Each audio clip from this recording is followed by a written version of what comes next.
भगवत गीता अध्याय 2 श्लोक।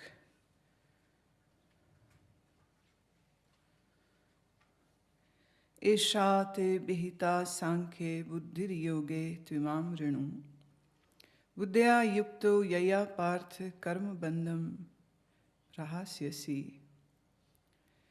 नेहाभिक्रमनाशोऽस्ति प्रत्यवायो न विद्यते स्वल्पमप्यस्य धर्मस्य त्रायते महतो भयात्। व्यवसायत्मिका बुद्धिरेके कुरुनन्दन बहुशाखा अनन्ताश्च बुद्धयो व्यवसायिनाम्। एषा ते विहितां सांख्ये बुद्धिर्योगे। पहले भगवान कह रहे हैं जब अब तक जो मैंने कहा वह ज्ञान योग था। अब हे पार्थ तेरे को मैं निष्काम कर्म योग के विषय में कहूँगा। तेरी बुद्धि के लिए ज्ञान योग कहा, पर भगवान देख रहे हैं कि ज्ञान योग सुन के भी अर्जुन का मन का द्वंद्व दूर नहीं हुआ। अर्जुन को श्रेष्ठ पुरुष जान, उत्तम जिज्ञासु जान, भगवान ने ज्ञान योग कहा, पर कभी कभी गुरुजन अपने शिष्यों में विधायक ही देख पाते हैं, निषेध देखते ही नहीं। ये उनकी करुणा होती। पर शिष्य को कभी ऐसा भ्रम नहीं पालना चाहिए कि वो श्रेष्ठ है इसलिए गुरु की कृपा का पात्र है। गुरु की करुणा श्रेष्ठ है इसलिए तुम कृपा के पात्र होते हो। और यह भी गुरु की हृदय की विशालता है जिससे वो तुम्हारे अवगुणों का बयान बखान सीधे तुम्हारे मुंह पे नहीं करता, क्योंकि वो जानता है तुम इतने कच्चे मन बुद्धि के लोग हो। जरा सी शाबाशी दो भूल जाओगे, और जरा सा अगर कहीं सत्य कह दिया कि तेरे में ये गड़बड़ है, तुम वहीं डंडा झोला उठाओगे। हम चले।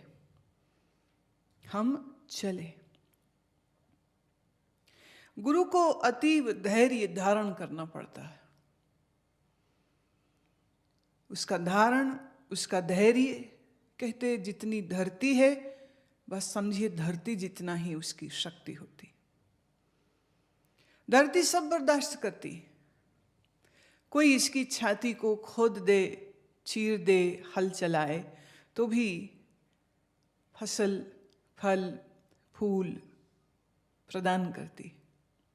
श्री कृष्ण ने अर्जुन के भीतर विधायकता को देखते हुए सीधे ही ज्ञान योग कहा, पर अर्जुन ने अपनी औकात दिखा दी कि वो वैसा नहीं है जैसा वो स्वयं को प्रदर्शित कर रहा था।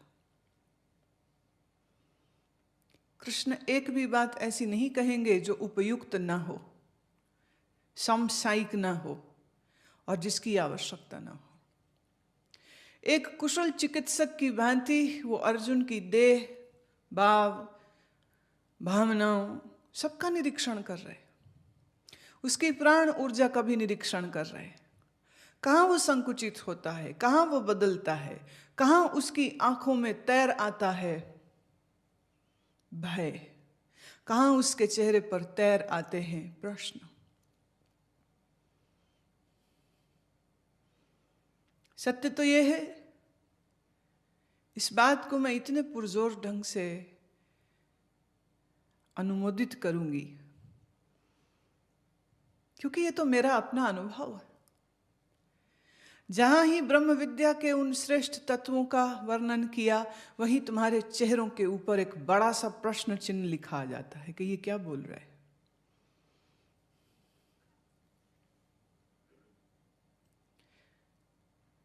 असमंजस के भाव, दुविधा के भाव, संशयों की छाया, यह सब दिख रही होती। इसीलिए फिर बीच में कहीं ना कहीं हम हास्य, विनोद, व्यंग, चुटकुला, तुम्हारी एंटरटेनमेंट नहीं हो रही होती, और तुम्हारे दिमाग के ऊपर जो ये बोझ आ जाता है और तुम समझ भी नहीं पा रहे हो, और तुम्हारे दिमाग का कहीं फ्यूज ही फेल ना हो जाए, तो तुम्हें वापस उस तल पर ले आते हैं जिसके साथ तुम रिलेट कर पाते हो।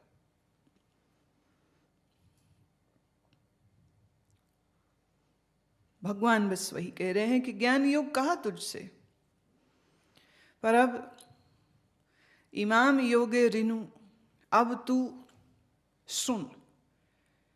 श्रवण इंद्री से जो कार्य हो रहा है उसी को रिनु, सुनना। अब तू सुन। किसको सुन? उस योग को सुन जो तेरे को तेरे कर्म बंधनों से मुक्त करेगा, जिसके अंदर विवेक और वैराग्य नहीं है, वह ज्ञान का अधिकारी नहीं है। और ईमानदारी से तुम अपने अपने दिल में झांक के देखो, क्या वैराग्य है? क्या मन समता में है? विवेक, वैराग्य, षट संपत्ति। षट संपत्ति में 6 चीजें हैं।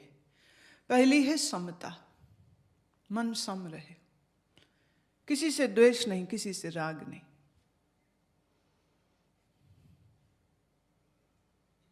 क्या कह सकते हो कि मन में समता है?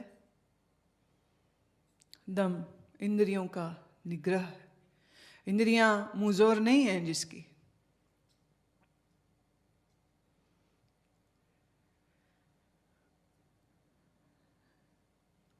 जो सुविधाओं से पल्लवित हो और जो सुविधा की ही मांग करता हो, अच्छा खाने को मिले, अच्छा पहनने को मिले, अच्छा देखने को मिले, ऐन्द्रियक तृप्ति की जिसको चाह है, दम नहीं है। देखें, अब मैं ये नहीं कह रही हूं कि तुम्हारे सामने जली हुई रोटी आए तो तुम उसको भी खाना है सिर्फ ये साबित करने के लिए कि तुम्हारे में दम है ना, ये गलत हो गया। जला हुआ, अनप्रेजेंटेबल भोजन नहीं करना चाहिए। अच्छे भाव से किसी ने बनाया ना हो वो भी नहीं खाना चाहिए। इसीलिए जिन्होंने अपनी साधना को गहराई देनी चाहिए, एक वक्त ऐसा आ जाता है उसके जीवन में, वो कहता हम अपना खुद ही बनाएंगे, क्योंकि किसी का भरोसा नहीं वो किस भावना में बना रहा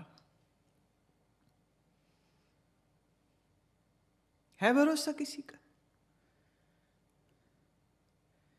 राग में है, द्वेष में है, मन में परमानेंट कमेंट्री उसके कुछ चल रही है, कुछ अंधड़ आंधी कुछ चल रही है, और उसी अंधड़ आंधी के साथ वो भोजन पका रहा है। हमारे इन अंगुलियों के पोरों से हमारी प्राण ऊर्जा, हमारी ऊर्जाओं का प्रेक्षण होता है। इसका मतलब आप जिस जिस चीज को छूते हो, जिस जिस जगह पर बैठते हो, वहां आपके कुछ अंश छूट जाते हैं। संत जनों को लोग नया घर बनाते हैं या कुछ नया शुरू करते हैं, वो कहते हैं महाराज घर पधारिए। वो नहीं जानते वो क्या कह रहे, और उन्हें यह भी नहीं पता कि संत के घर आने से उसको मिलने क्या वाला, क्योंकि जहाँ संत जाके बैठा उसने अपनी उस ऊर्जा का एक अंश वहाँ छोड़ दिया। और यह जो वाइब्रेशन है ये नष्ट नहीं होती, क्योंकि कोई भी ऊर्जा मरती नहीं, कोई ऊर्जा मरती नहीं, सिर्फ परिवर्तित होती जाती है।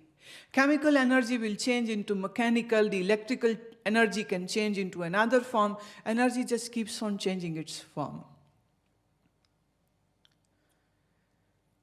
साधुओं में यहां तक कि आप लोग अपना आसन अपने साथ उठा के चलते हो, जहां बैठना अपना आसन खुद बिछाया उसी पे बैठते, हर एक के दिए चद्दर पे भी नहीं बैठते। जब वो साधना में है तब इन सब बातों का उसको ध्यान रखना चाहिए, और वो रखता है। मूढ़ों की तरह, प्रमादियों की तरह किसी का भी कपड़ा पहन लो, किसी की भी चद्दर ओढ़ लो, गलत। क्यों? इसमें कोई छुआछूत नहीं है, कोई छोटा बड़ा नहीं है। वो अपनी ऊर्जा को कंजर्व करना चाह रहा है, पहले ही थोड़ी है, उसको भी डिप्लीट कर दो।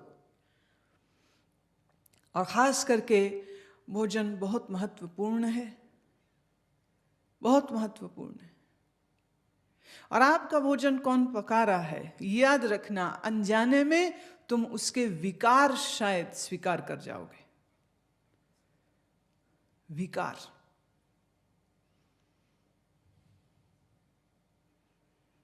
ये साइकिक लेवल पर घटती घटनाएं हैं, ये स्थूल जगत की घटनाएं नहीं।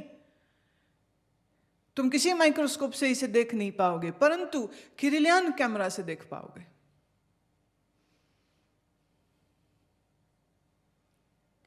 हमारी कोशिश, किरलियन कैमरा हम आश्रम में मंगा रहे हैं।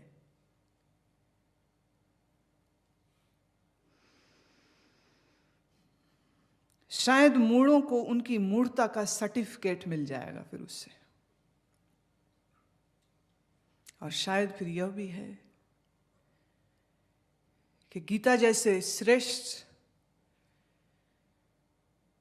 विषयों के ऊपर जब मुझको कुछ कहना होगा तो पहले तुम्हारा वो फोटोग्राफ निकाला जाएगा, क्योंकि तुम झूठ बोलते हो, तुम झूठ बोल सकते हो, पर तुम्हारी ऊर्जा का वो चित्र झूठ नहीं बोलेगा। वो दिखा देगा तुम्हारे भीतर कितनी सड़ांग है। पैचेस आ जाएंगे। जैसे किसी के फेफड़ों में कैंसर हो या टीबी हो तो उसके लंग में पैचेस दिखते हैं, एक्सरे में आप देख सकते हो। इसी तरह किरलियन कैमरा से किए गए फोटो से हम देख पाएंगे आपकी ऊर्जा कहां पैच्ड है। और सच ये है कि लोगों के मिथ्या और झूठ, अभी यहां हमने बात शुरू की है और मुझे पीछे एक महिला की बहुत जोर से जमाई लेने की आवाज आ रही है और जी हो रहा है कि मैं ढूंढूं और उसको बाहर कर दूं। पर ऐसा करती हूं तो तुम्हारा अहंकार टूटता है, तुम्हें बेइज्जती लगती है और तुम 10 गालियां मुझे और आश्रम को देते हुए यहां से बाहर जाओगे। पर तुम्हें यहां बिठाने का भी तो फिर कोई लाभ नहीं ना। मैं यहां आने से पूर्व कंट्रोल रूम में ये बात कर रही थी कि कैमरामैन जो हैं वो ज़्यादा ना घूमे। मैं तुम घूमते हो, ये बेवकूफ़ बैठे मेरे सामने, इनकी आंखें घूमती, तुम ना आओ ज़्यादा। वो हंस के कहता अगर आऊँगा नहीं तो मैं ठीक कैसे करूँ। मैंने कहा मुझे मालूम है, पर फिर भी तू पहले ही कर लेना, तो बीच में कोशिश कर मत आ। तो इनकी एकाग्रता 2 कौड़ी की नहीं, इसीलिए तो सुने सुनाए का तुम्हें कुछ लाभ होता है क्या?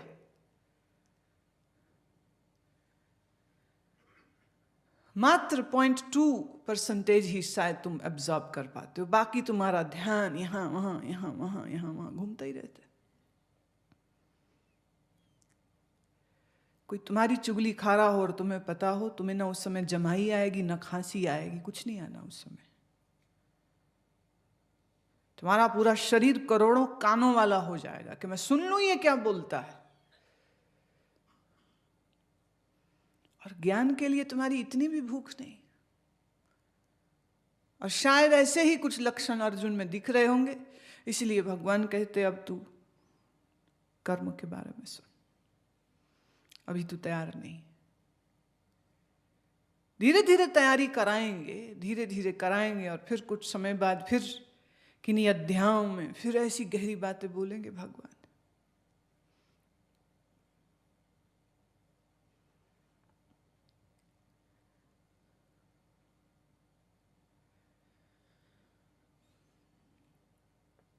कर्म का बंधन पीड़ादायी है।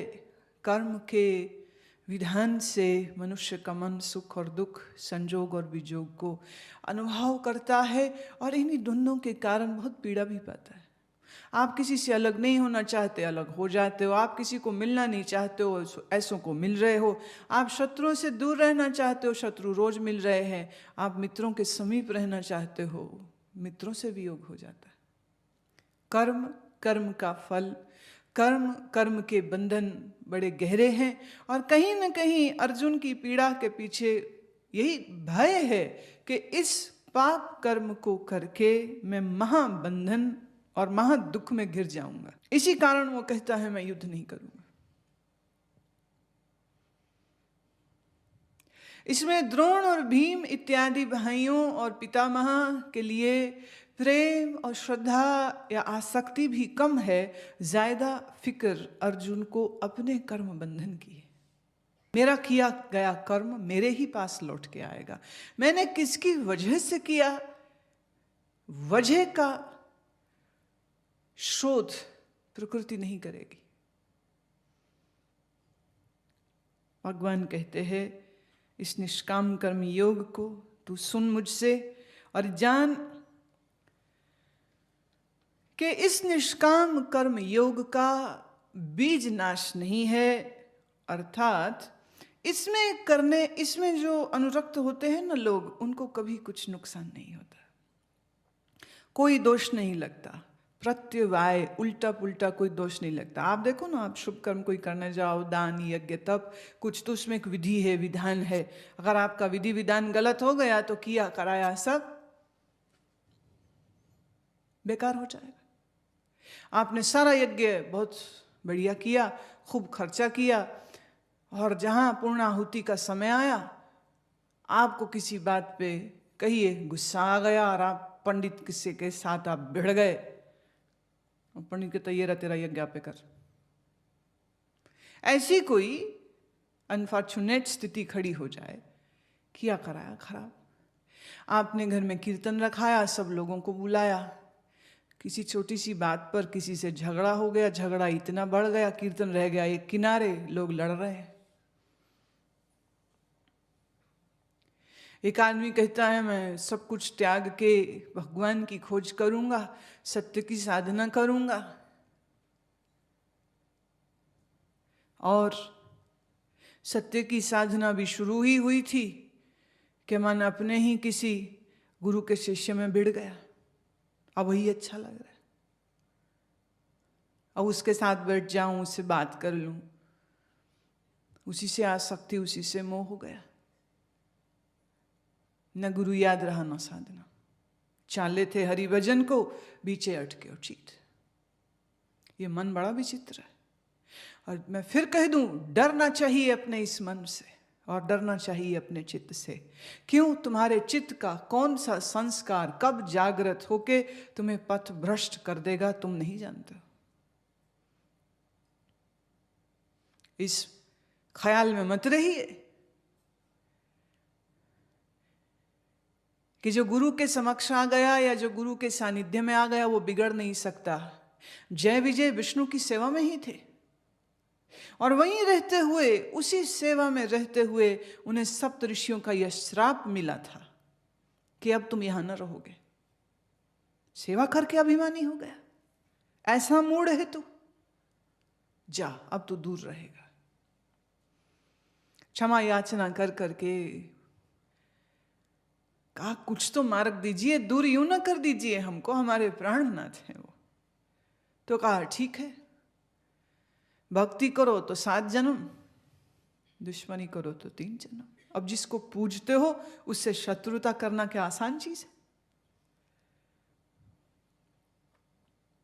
जिससे तुम दूर न होना चाह रहे हो उसी का अहित करो और उसी से शत्रुता निभाओ। अब ये एक और विकट परिस्थिति थी, पर जय विजय ने कहा हम इस विकट परिस्थिति को तो भोग लेंगे पर अपने प्रभु से दूर न रहेंगे।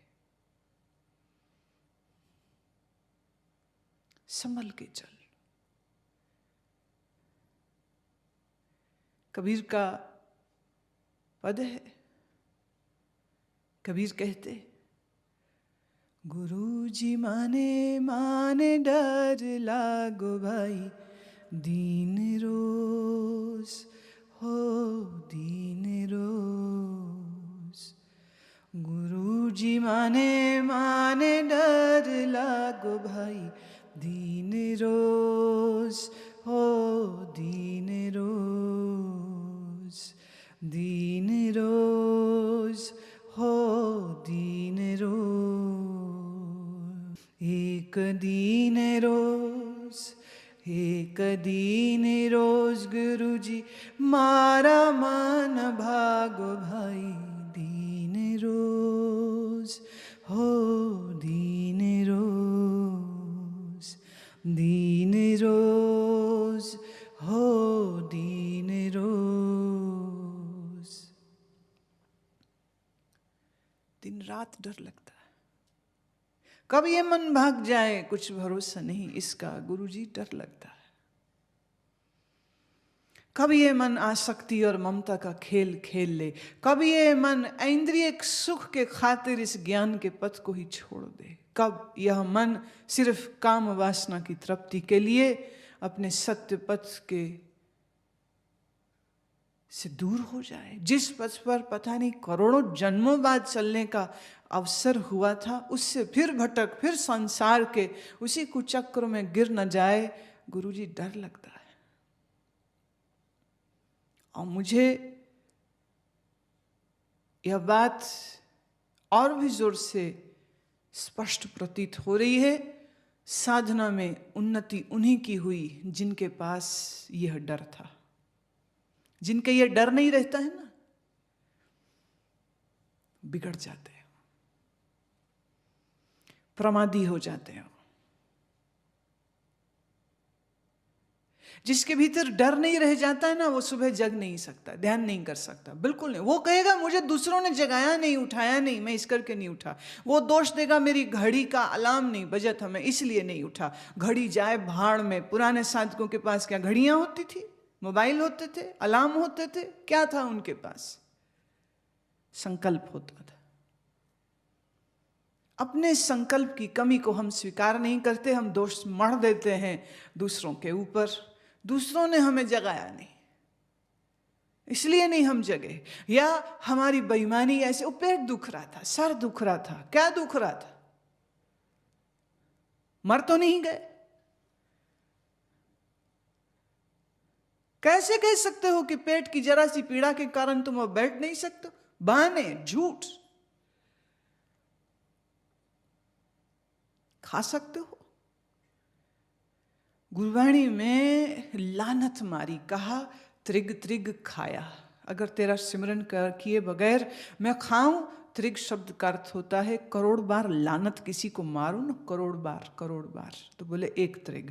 त्रिग त्रिग खाया, त्रिग त्रिग पहरिया, त्रिग त्रिग कापड़ अंग सुहाया। अगर तेरा सिमरन किए बगैर मैं खाऊं, मैं पहनूं, मैं कुछ ओढ़ूं, ये मेरे को लानत है। गुरु लानत नहीं मार रहा, शिष्य स्वयं को खींच के रखता है। भय बिन भगत न होई, भय बिन मिले न गोपाल। भय के बगैर भक्ति संभव नहीं। हालांकि प्रेम नाम भय का नहीं है, प्रेम नाम समर्पण और श्रद्धा का है। पर जहां श्रद्धा नहीं, जहां प्रेम नहीं, सिर्फ डिल्यूशनल स्टेट ऑफ माइंड होती लोगों की। In delusion, sometimes they get attracted to world, and in delusion, sometimes they get attracted to ashram or guru, and they think that they are in love in guru. गुरु के साथ प्रेम नहीं होता, क्योंकि प्रेम हो तो वो एक आग की तरह दिल में जलता है, और जिसके दिल में आग जल रही हो, क्या वो सो सकता है?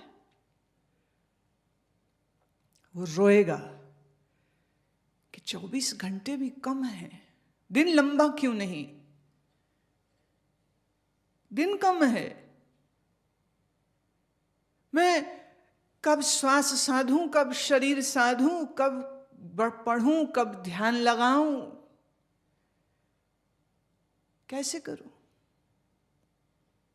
और इसी पीड़ा के मारे वो प्रार्थना करता है, प्रभु इस शरीर की आयु लंबी रखना। जो संजोग आज बन बैठे हैं, पता नहीं फिर बने न बने।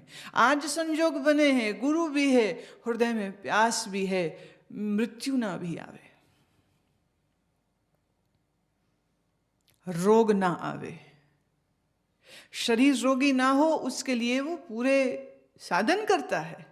उचित खाना, आसन, प्राणायाम सब करता है, पर उसके बाद भी प्रार्थना करता है, प्रभु शरीर अभी जाए ना, अभी तो खोज शुरू हुई। अभी तो साज मिला है, इसको भी ट्यून करेंगे, ठोकेंगे, पीटेंगे, सुर में लाएंगे, तभी तो तेरे गीत गा सकेंगे। अभी नहीं, अभी मृत्यु नहीं आना, ना अभी ना मृत्यु आना, अकस्मात मृत्यु ना आवे। वो इसलिए नहीं कहता कि मृत्यु का भय है, वो इसलिए कहता है कि मृत्यु इस चल रहे क्रम को तोड़ देगी।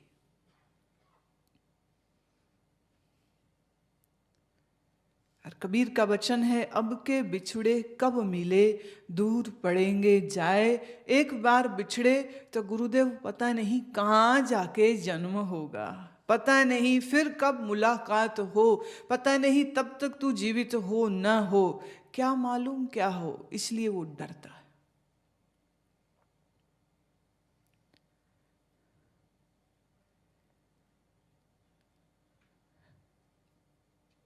निष्काम कर्म के विषय में भगवान कह रहे हैं कि बाकी दूसरे कुछ कर्म करने में, दूसरे कोई योग करने में भूल चूक हो सकती है, पर निष्काम कर्म में कोई भूल चूक नहीं होगी। उल्टा सीधा जैसे भी करो, यह निष्काम कर्म जो है, इसका थोड़ा सा भी साधन कोई कर ले तो जन्म मृत्यु के महान भय से उसका उद्धार हो जाता है।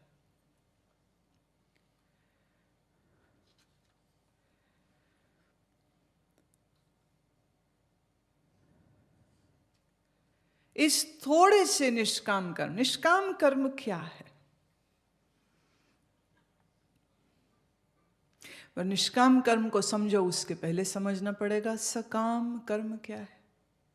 सकाम और निष्काम। सकाम का अर्थ जहां कोई कामना है, और निष्काम का अर्थ जहां कोई कामना नहीं। कर्म दोनों में है, एक में है कामना और एक में कामना नहीं।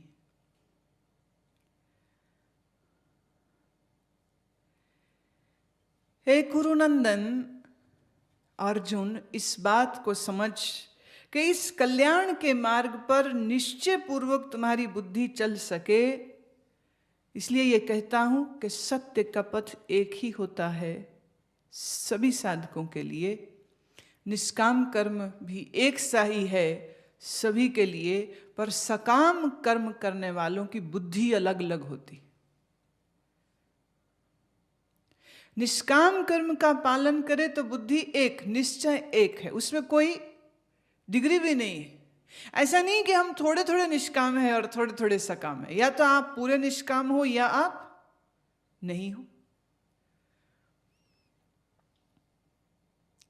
है कोई इंसान जो बिना कामना के कर्म करता हो? तुम किसी को पानी भी पिलाते हो ना, तो चित्त में गहरे, चित्त माने मन का गहरा तल, चित्त में यह चाह रहती है कि जब मुझे प्यास लगे तो तू पिलाना।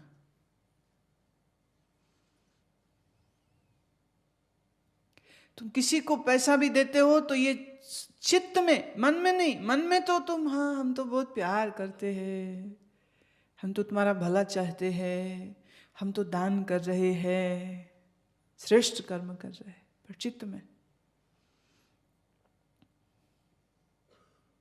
किसी इंसान के लिए कुछ करे तो भी सोचता है कि इसकी वापसी मुझको हो, और तो और गुरु को लिए कुछ, गुरु के लिए भी कुछ करता है तो गुरु से भी, और नहीं तो यही चाहता है गुरु प्रसन्न हो जाए। देखने में बात बुरी नहीं है, पर मैं कहती हूँ गुरु प्रसन्न न भी हो रहा हो, गुरु की सेवा करके लाभ तुझको हो रहा है, तुम गुरु से भी थैंक यू क्यों चाह रहे हो? Why are you expecting appreciation from Guru? सेवा अगर तुम्हारा आनंद है, गुरु को कुछ अर्पित करने में तुम्हें आनंद है, तो देने में जो तुम्हें आनंद मिला, एक तरह से तुम्हारे कर्म का भुगतान तो वही हो चुका है। अब उसके बाद भी तू चाहता है गुरु तुम्हारी तारीफ करे।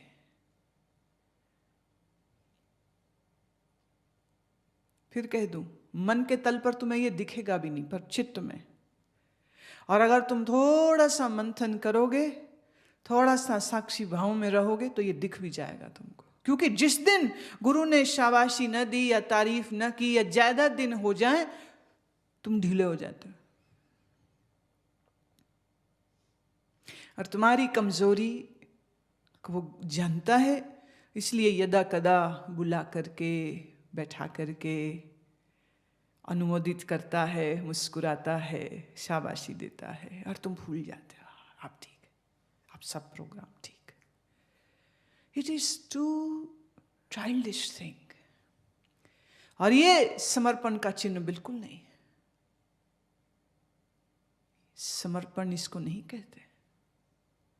समर्पण इसको कहते हैं कि अगर अवसर मिले दान देने का, सेवा करने का, तीर्थ करने का, तो आदमी अनुग्रहित होता है कि परमात्मा तेरा कितना शुक्र है कि ये अवसर मिला, नहीं मिलता तो हम क्या कर सकते थे।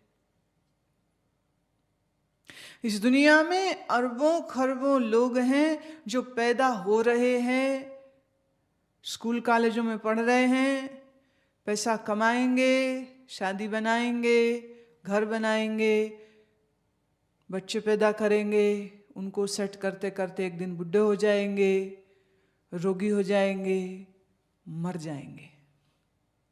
इस ज्ञान की बात उनके कानों तक नहीं पहुंचने वाली। सत्संग की महिमा क्या है, इसका बोध उनको कभी मालूम भी ना होगा।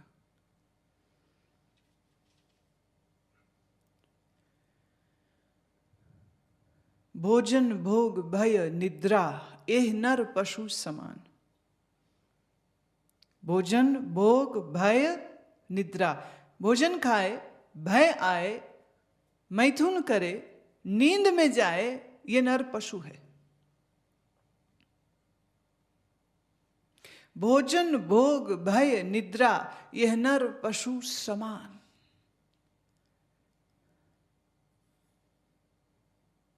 अब अगर ये नर पशु हो गया तो क्या करे नर की नर कहलाए, तो उसके लिए उत्तर दिया गुरु सेवा, सुमिरन, ध्यान अरु ज्ञान, एह नर नर के समान। अब तुम इंसान हो गए। अब खा रहा पी रहा सो रहा, खा रहा पी रहा सो रहा, पशु। तो यह जो सत्य पथ है, इस सत्य पथ की बात सुनने को भी मिली, तो उसमें भी अभिमान नहीं, उसमें भी वो अनुग्रहित है। Is thankful to God, is thankful to guru, is thankful to प्रकृति ऑल्सो। देखिए, प्रकृति अगर अनुकूल न रहे, शरीर ही बीमार हो जाए, क्या करेगा? बड़ी चाह के सत्संग सुने, साधना करे, पर अगर शरीर अस्वस्थ हो जाए तो फिर विश्राम करेगा, दवा करेगा, डॉक्टर अस्पतालों के चक्कर में पड़ जाएगा।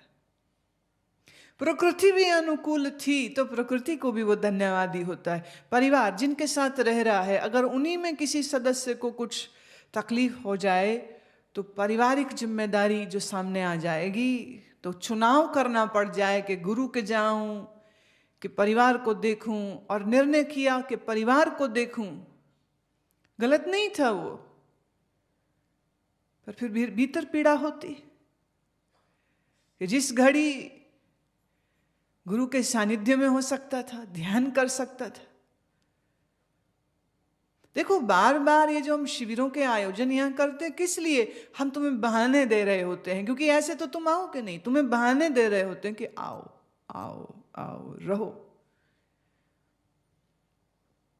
अज्ञानी गुरु के साथ रह के अज्ञानी रह जाओ, बात समझ लगती है, पर ज्ञानी गुरु के साथ रह के भी अज्ञानी रह जाए तो यह बात समझ नहीं लगती।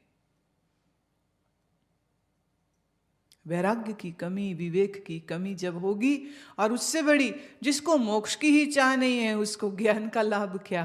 कोई लाभ नहीं। तो ज्ञान का मार्ग कठिन प्रतीत हो रहा है, इसलिए भगवान कह रहे चल, तेरे को वो बात कहता हूं जो तेरे पल्ले पड़ जाए। निष्काम कर्म सीख। शाबाशी नहीं, एप्रिसिएशन नहीं, कामना नहीं। जो मैं कुछ करूं उसकी वापसी में मुझे कुछ लाभ हो, ऐसी कोई सोच ना हो। यह है निष्काम कर्म।